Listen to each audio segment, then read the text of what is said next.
Wala haula wala quwwata illa billah. Salatu wassalamu ala Rasulillah wa ala alihi wa sahbihi wa mawala. Bapak Ibu yang dirahmati Allah, alhamdulillah, puji syukur kita haturkan kehadirat Allah atas nikmat yang kita terima, yang harus kita syukuri dan kita jaga.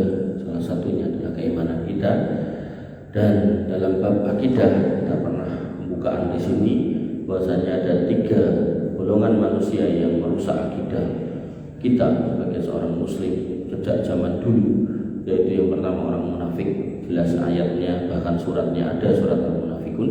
Kemudian yang kedua tentang atau orang yang tergila-gila dengan dunia, pecinta dunia sampai akhirnya menjual belikan agama, itu juga ayatnya banyak. Nah, kemudian yang ketiga yaitu orang-orang yang jahil, orang-orang yang tidak punya ilmu atau tidak ada ilmu tapi kemudian pengen mendapatkan kedudukan di tengah manusia, maka apapun caranya dia rumuskan, apapun caranya dia usahakan agar manusia berkumpul padanya dan menyerahkan sebagian dari dunia. Nah, ini yang menjadi masalah. Bapak Ibu yang dirahmati oleh Allah Subhanahu wa taala, kalau itu orangnya orang biasa, wong Jawa, wong Sunda atau orang biasa, itu mudah diidentifikasinya. Nah, terkadang yang datang itu orang dengan casing Arab, hidungnya mancung, mukanya Arab, gitu kan. Dan kemudian parah lagi menyatakan diri sebagai ahli bait Nabi Sallallahu Alaihi Wasallam, keturunan Nabi Sallallahu Alaihi Wasallam. Maka untuk menyikapi itu kita kembali kepada dalil tentunya, karena sebagian mereka mengatakan kalau ulama itu ada hadis yang menyatakan ulama baik dan ulama yang enggak baik, ulama suk dan ulama yang tidak suk, itu ada. Kalau pemimpin, ada pemimpin yang adil, ada pemimpin yang dolim, kata dia. Kalau ahli bait, kata dia loh, gak ada hadis yang menyatakan ahli bait suk, itu gak ada. Nah, maka Bapak Ibu yang dirahmati oleh Allah Subhanahu wa taala, kita kembali kepada dalil. Apakah benar seperti itu? Yang pertama, Nabi mengingatkan kita tentang hubungan baik kita kepada ahli bait harus baik, nggak boleh.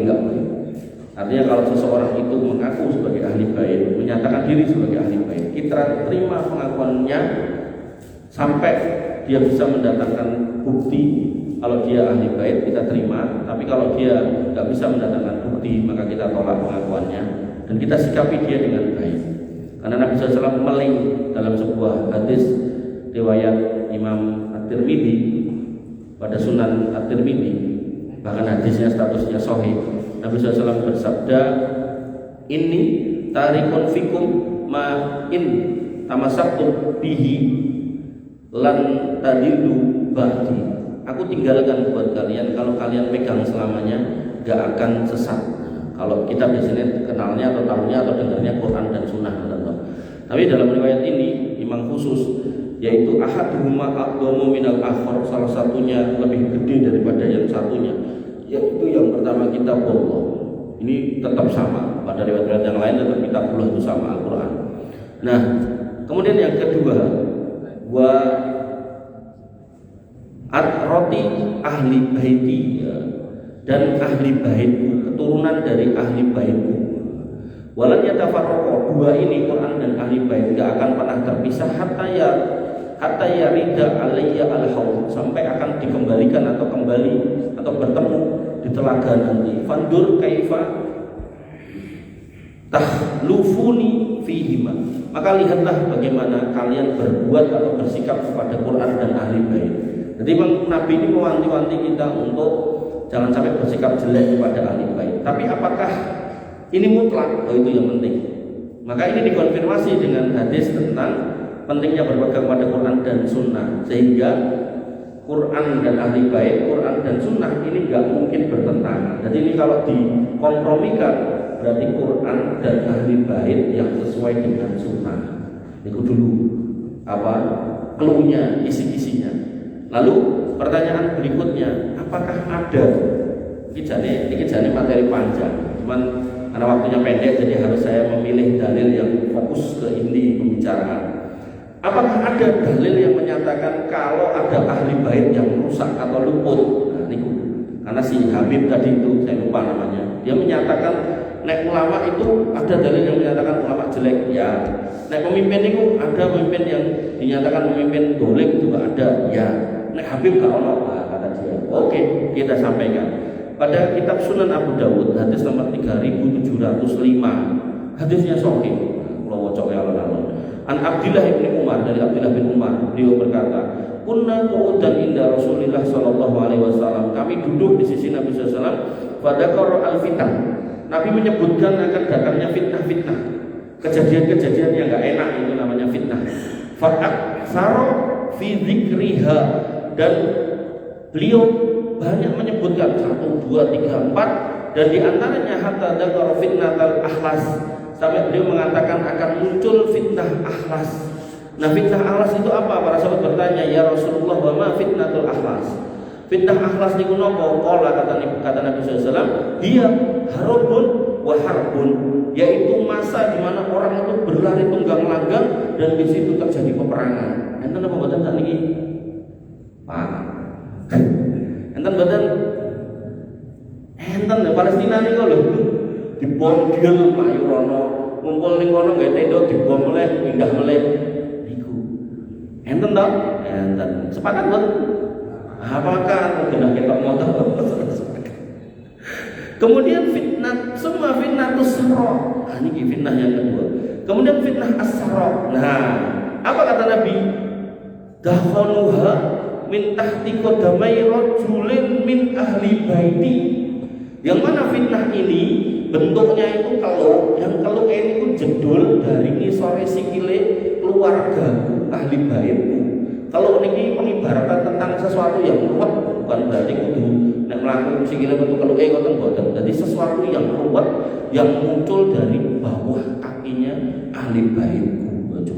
Niki berarti napa ahli bait? Baik apa jelek nek niki? Nek munine ngeten iki lho, Pak. Jelek. Wong dibahasakan fitnah niku pun jelek, terus bentuke kelok, jedule kok ngisor sikil jelek kabeh. Nah, kemudian beliau SAW melanjutkan, yas'umu annahu minni wa laysa minni. Dia menyatakan ngaku nek DE keturunanku ning jane ora. Lho, enten mboten ngoten niku.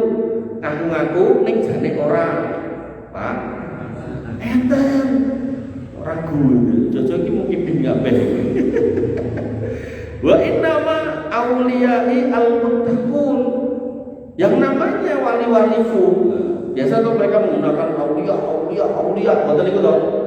Aulia, tarim negeri aulia, lemah tidak. Wih, jadi lemah barokah sampai kudu di napa nek ajeng lampah ngoten niku misalnya mriku dimiliki santri ini do nggawa sajadah niku terus digelar tidak. Astagfirullahaladzim. Nggih. Ya, wa innama auliyai al-muttaqun. Al-muttaqun masjid jenengan. Al-muttaqun niku rangkaiannya adalah orang yang beriman di atas ketauhidan dan beribadah di atas sunnah. Oh, jenengan pancanda ini, mereka ini di atas tauhid mboten? Kuburan orang apa-apa dijaluki. Ini sudah bermasalah secara tauhid. Belum lagi ngomong ke sunnahnya. Wes. Nah, maka terlalu banyak celah di situ. Bapak Ibu yang dirahmati oleh Allah Subhanahu wa taala. Nah, kemudian summa yastalihun nas ala rajulin kawarikin ala dilain. Kemudian orang-orang akan bersatu di bawah kepemimpinan seorang yang seperti panggul di atas tulang rusuknya. Artinya dia kondisinya fisiknya enggak normal. Jadi orang-orang itu sampai ada orang yang orang enggak jelas aja sampai di apa istilahnya, di sobio-sobio dari kalangan orang-orang yang ngaku sebagai ahli bait. Jadi kan betul. Iki wali majeduk. Senajan raklambil majeduk, senajan edan ya majeduk. Najan ngorek-ngorek raine wong ya majeduk, enten to. Enten. Jenengan ragu to, Pak? Genah niku ketok moto itu. Summa kata Nabi SAW, fitnatu ad-duhaima. Nah, fitnah yang ketiga yang muncul yaitu fitnah ad-duhaima. La tad'ahadan min hadhil ummah illa la tomathu lakmatan. Yang akan tidak meninggalkan seorang dari umat ini kecuali akan mengenalinya. Fa idza qila, dan ketika dikatakan in qadot tamadan, fitnah ini sudah selesai, maka justru dia akan semakin meluas, yaitu apa? Yusbihur rajulu fiha mu'minan wa yumsi kafiran. Seorang laki-laki yang paginya dia mukmin tapi sorenya menjadi kafir. Hari ini enten kesel dadi wong ra duwe, delok sing non muslim tumpakane penak terus melipir ganti casing, ganti kulit nglungsungi luwih enten. Hatta yasbirun nas ila kustotoin, sehingga manusia akan terbagi menjadi dua kubu, kustotin imanin lanifa kofi, kelompok satu iman tanpa kemunafikan. Jadi sampai kemarin itu ada teman saya nanya, Mas jenengan tahu ini seorang wanita yang bikin podcast namanya si Fulanah, jenengnya si Apik loh. Terus nah di sini nopo, di sini jadi ngomongin itu semua agama sama ini wah wis ra cetha jenenge ra gelo. Maka di sini dikatakan bahwasanya hari itu nanti ada orang-orang yang dia belajar agama, nuntut agama, ngerti agama. Ning dia capek mendalilkan agama karena apa? Entuk apa-apa. Amplopé wong tipis gitu. Bahkan harus ngajar sampai ke pinggir-pinggir desa, pinggir-pinggir hutan. Orangnya nggak ngasih apa-apa, kesel ya. Dia menyerah. Makanya muncul itu akhirnya orangnya tadinya beriman kemudian jadi kafir.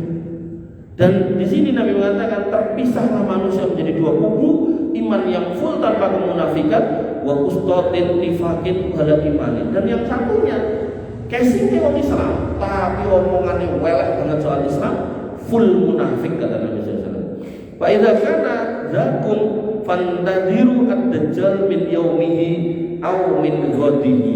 Ketika itu terjadi satu pembunuhan dan orang-orang yang berlarian konektan, terus para menungso-menungso sing ngaku turunan nabi tapi nabi gak ngakoni nggih konektan, terus niki menungso-menungso sing menjual agama nggih konektan. Nah kata nabi, nek kuwi kabeh mau telu-telune wis enek, nah entenono delok engkas dajjal teko, nek ra pas dina kuwi yo sesuke.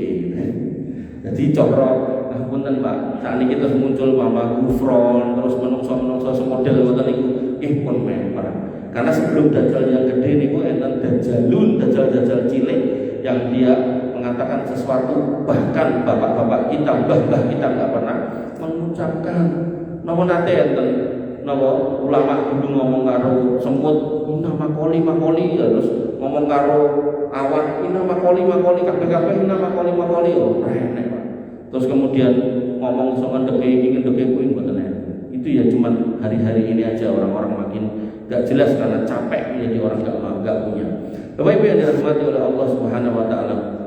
Dan ketika dikatakan, Nabi tadi mengatakan bahwasanya yasumu annahu minni wa laisa minni. Dia merasa mengaku sebagai keturunan kuning, dia bukan. Dan Nabi membatasi dengan kata wa inna ma auliya'il muttaqun, waliku itu yang orang bertakwa. Maka ini ada dua kondisi. Mungkin dia sebenarnya ya keturunan Nabi, ini Nabi gak mau ngakui karena penyimpangannya. Atau yang kedua, dia memang bukan keturunan Nabi, terus dia ngaku-ngaku, ini yang paling parah. Maka dalam kondisi dia bukan keturunan, dia keturunan Nabi sebenarnya tapi gak diakui, itu mirip dengan perkataan firman Allah Subhanahu wa taala kepada Nabi Nuh tentang putranya. Wa nadan Nuhu rabbahu, dan ketika Nuh memohon kepada Rabbnya, inna bani min ahli, ya Allah anakku itu yang namanya Kan'an yang gak mau naik ke kapal itu anak saya kata Allah. Wa inna wa'adakal haq wa anta ahkamul hakimin, dan janji engkau nek hari ini harus banjir bandang benar dan terjadi, dan jenengan yang paling bijaksana dari semua hakim. Maka kata Allah Subhanahu wa taala, ya Nuh innahu laisa min ahli. Nuh kuwi anak kandungmu bener, ning mergo dhek iman dudu keluargamu. Jadi seorang yang lahir dari nasab kita tapi kok kemudian memilih jalan lain yaitu kekafiran, itu bukan keluarga kita. Makanya Nabi SAW mengatakan la yuwarisul mukmin kafir wala kafir mukmin. Gak ada waris mewarisi dari orang tua yang beriman kepada anak yang kafir, atau sebaliknya dari bapak yang kafir gak usah diharap-harap warisannya. Maka terputuslah tali kekerabatan ketika seorang itu berpindah agama. Bapak Ibu yang dirahmati oleh Allah Subhanahu wa taala, maka ketika mereka sebenarnya adalah masih benar nasab Nabi, tapi kok menyimpang dari jalur Nabi, maka mereka bukan keluarga Nabi. Makanya Nabi membatasi yang namanya wali-waliku itu wong bertakwa, bukan cuma ngaku-ngaku tok. Nah, dalil pelengkapnya kalau tambahi setunggal melih, Nabi SAW pernah mengumpulkan para keluarganya Nabi SAW sampai mengumpulkan putrinya, bibinya, dan Nabi SAW mengatakan, qama Rasulullah SAW, Nabi berdiri dalam menyampaikan. Ini menunjukkan perkara yang penting ketika ayat pada Quran surat Al-Muzammil wa andir asiratakal akrobin, dan berilah peringatan kepada keluargamu yang terdekat. Maka begitu ayat itu turun, Nabi mengumpulkan keluarga-keluarganya Quraisy. Kemudian Nabi mengatakan, ya ma'syara Quraisy, wahai kalian orang-orang Quraisy, au kalimatan nahwaha, atau yang semisal dengan itu. Nabi mengatakan, istaru anfusakum, tebuslah dirimu sendiri, selamatkan dirimu. La uhni ankum minallahi syai'an, aku enggak bisa nyelamatkan kamu nek kamu enggak berada di jalan yang selamat. Artinya syafaat Nabi itu hanya berlaku buat orang yang meniti jalan selamat, bukan cuma ngaku-ngaku keluarga toh. Maka orang-orang Quraisy yang notabene-nya adalah suku Nabi SAW, Nabi mengingatkan, nek kalian enggak akan pernah selamat, dan aku enggak bisa nyelamatkan kalian nek kalian enggak milih jalan selamat. Makanya apa pentingnya ngaku keturunan Nabi kalau kemudian bertentangan dengan Nabi SAW. Dan gak cuma sampai di situ, beliau mengumpulkan keluarga yang lebih kecil dari kalangan nek dan kita niku trah Bani Abdul Manaf. Nek kula napa saka Pawiro Dikromo napa ngoten niku. Nah, dikumpulkan, ya Bani Abdul Manaf, wahai trah Abdul Manaf, la ummi akum minallahi syai'an, aku enggak bisa nyelamatkan kalian semua sedikit pun. Wa ya Abbas bin Abdul Muthalib, mulai mengecil lagi enten pamane niku. Om Abbas, wahai Om Abbas, putrane Mbah Abdul Muthalib, la uhni angka minallahi syai'an, aku enggak bisa menyelamatkan jenengan sedikit pun dari sisi Allah Subhanahu wa taala kalau jenengan enggak menyelamatkan diri jenengan. Wa ya Sofiyah ammata Rasulillah sallallahu alaihi wasallam, wahai Sofiyah, bibinya Nabi sallallahu alaihi wasallam, niki nggih nama keluarga dekat, adik dari bapaknya. La uhni angki minallahi syai'an, aku enggak bisa menyelamatkan kamu. Berarti kan ini harus ahli bait semua. Dan parah lagi, ini baik ahli bait. Jadi ahli bait itu kan keturunan kalau enggak Al Hasan Al Husain gitu kan. Al Hasan Al Husain putra dari Fatimah. Nah ini Fatimah radhiyallahu anha. Wahai Fatimah binti Muhammad, wahai Fatimah putrinya Muhammad, salini masyidi min mali, kowe meh jaluk bodohku kowe sing tak duweni jaluk tak kei. La ugni angki minallahi syai'an, tapi nek urusan keselamatan ning akhirat aku ora iso nulung kowe. Tapi nek bondo sing kok jaluk tak kei, gelem ra masalah kowe anakku. Tapi nek selamat ora. Bapak Ibu yang dirahmati oleh Allah Subhanahu wa taala, satu hadis lagi, satu kisah. Ada Fatimah, putrinya para pembesar di Madinah pada waktu itu, bukan putri Nabi. Fatimah, putri pembesar di Madinah, mencuri, dan kemudian vonis yang harus dia terima potong tangan. Para pembesar di situ gelisah. Mosok iki anake lurah, anake ku diketok tangan lho, sini waris tok. Padahal bae lurah, buyute lurah kan ngoten niku to. Buyute lurah, terus demam ngoten niku lah. Pokoke lurah kabeh. Mosok enek warise sing maling pitik terus dadak dipotong tangan ngoten niku. Nah, iki yo sini. Ha coba diniku barangkali iso entuk dispensasi penurunan hukuman. Sapa sing digoleki? Wong cedake Nabi sapa iki? Akhirnya dipeganglah Usamah bin Zaid. Usamah bin Zaid ini putra Zaid bin Harisah. Zaid bin Harisah anak angkat Nabi. Nah karena Nabi itu putranya pada meninggal, maka Zaid bin Harisah begitu punya anak. Zaid bin Harisah ini anak angkat yang disayangi, begitu punya anak ya tambah sayang. Makanya sampai yang namanya Usamah bin Zaid itu sampai dikenal atau disebut sebagai Hibbu Rasulillah SAW, kecintaan Nabi SAW, sing paling disayang gitu. Sampai orang-orang itu kadang itu menyebutnya cucunya Nabi ya. Padahal bukan, secara nasab gak ada. Nah kemudian diomongi, Mas Usamah, ini loh mas ceritanya, iki enek Mbak Fatimah nyolong, hukumannya memang potong tangan. Ini kan di sini buat nyolong tulung menghentikan Nabi kon ojo dipotong tangan. Maka Usamah bin Zaid pun datang pada Nabi SAW dan menceritakan atau meminta kompensasi untuk dispensasi untuk meringankan hukuman Fatimah. Nabi marah. Pada orang yang sangat dicintainya, Nabi itu marah. Longko enten mbah seneng karo putune kok mbah nganti nesu itu biasanya jarang. Nek seneng karo putu ya longko itu kok kene. putune piye wis pokoke kowe putuku. Niki mboten marah Nabi. Dan Nabi mengatakan, ya Usama, wahai Usama, lau anna Fatimah binta Muhammad, nek sing nyolong kowe Fatimah anake Muhammad, sarofat nyolong lan kotok tu yadah, aku dhewe sing bakal ngetok tangan. Ini menunjukkan Bapak Ibu yang dirahmati oleh Allah Subhanahu wa taala, yang namanya keturunan Nabi itu juga manusia biasa yang mungkin berpotensi salah dan dosa. Makanya ketika hadis tentang suruh berpegang pada kitabullah dan ahli bait, ini kemudian ada hadis tentang berpegang pada kitabullah dan sunnah, niki harus bertemu dua-duanya sahih. Nah, cara mengkompromikan berarti kitabullah dan ahli bait yang sesuai dengan sunnah. Dan masih ada habib-habib yang sesuai dengan sunnah, yang mendakwahkan tauhid, yang memerangi kesyirikan. Ada pun habib-habib yang menjual agama, yang kemudian menawarkan kuburan, mengenek wis haulan niku kotak infake gedene sak belo, begitu dibuka ngadaine nganggo karung katanya minimal 5, maka itu bukan bagian dari ahli bait sebagaimana kata Nabi SAW. Mereka bukan ahli bait karena wali-waliku adalah orang-orang yang bertakwa, dan orang yang bertakwa rangkaiannya adalah iman yang tidak dibumboni dengan kemunafikan, yang otomatis di situ harus diasar di atas ketauhidan.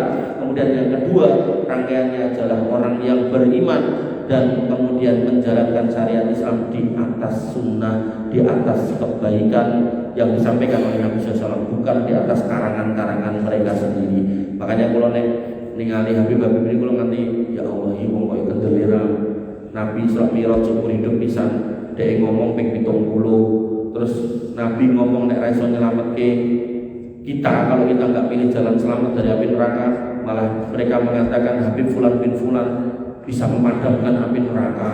Nabi aja mengislamkan pamannya dalam kondisi hidup gagal, malah ada Habib Fulan bin Fulan itu dalam kondisi mati bisa mengislamkan orang di sebelahnya. Kemudian ketika Nabi bercerita tentang kengerian adab kubur, manusia ditanya man rabbuka, jawabannya Allah, malah Habib itu ngajari kan nyebut Abdullah Al-Haddad dan seterusnya. Maka semua ini justru ajaran-ajaran yang bertentangan dengan ilmu syariat baku, dalil-dalil baku yaitu Quran dan Sunnah, dan hakul yakin itu adalah sebuah penyimpangan. Makanya panjenengan nggak usah gelisah ketika jenengan bukan termasuk mukibin yang harus mencintai orang-orang yang mengaku keturunan Nabi tapi sama sekali tidak sesuai dengan ajaran Nabi Shallallahu Alaihi Wasallam. Ada yang mau nanya? Betul-betul kita tutup pertemuan kita. Matur nuwun. Ini yang bisa saya sampaikan, kurang lebihnya saya mohon maaf. Alhamdulillah, subhanakallahumma wa bihamdika, asyhadu an la ilaha illa anta, astaghfiruka wa atubu ilaik. Assalamualaikum warahmatullahi wabarakatuh.